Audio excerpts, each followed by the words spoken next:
what up, guys? We made it to harvest. As you can see, these Kush plants are faded as hell, purple and yellow, pretty much dying. I've been just checking the trichomes and waiting, and honestly, ready to go ahead and clip these up. Right here, I got the AC Infinity scissors. This is what we're going to be using. We're not really doing a wet trim. I'm going to do a dry trim, but I still want to get the dead leaves and fan leaves out the way for that airflow. So we're going to be using these right here to do that. These are the AC Infinity trim scissors. It's got the little bend on the end there, and they work pretty well. So I'm not gonna bore you guys with showing you the trim. I'm gonna go ahead and start the trim and meet you at the harvest table.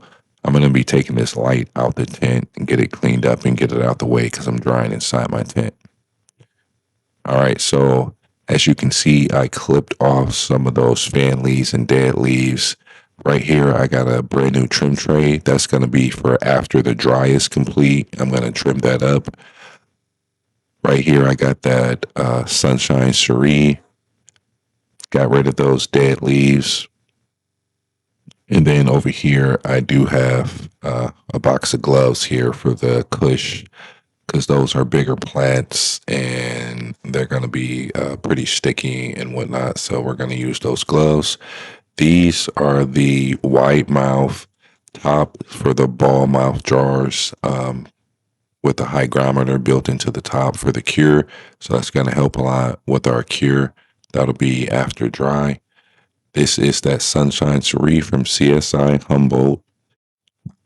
This seed has just like grown so well. It just made me do the research on CSI Humboldt. I was not familiar with them, but these guys are top notch. I'm going to be buying more from them for sure. No doubt about that. All right, we got these girls hung. Got those two big Kush there, Sunshine. They're all hanging. Got the humidifier there. I want 60 degrees Fahrenheit, 60% relative humidity. Go ahead and comment down below. Let me know how much you think this is going to weigh dry weight. What would be your guess or your estimate of that weight, dry weight? I'm going to do a video and we're going to weigh it together. I got a really nice digital scale. After these dry, we're going to weigh them all up. So I'm going to see you guys soon for that next weigh-in video. Subscribe. That way you'll be notified when it drops.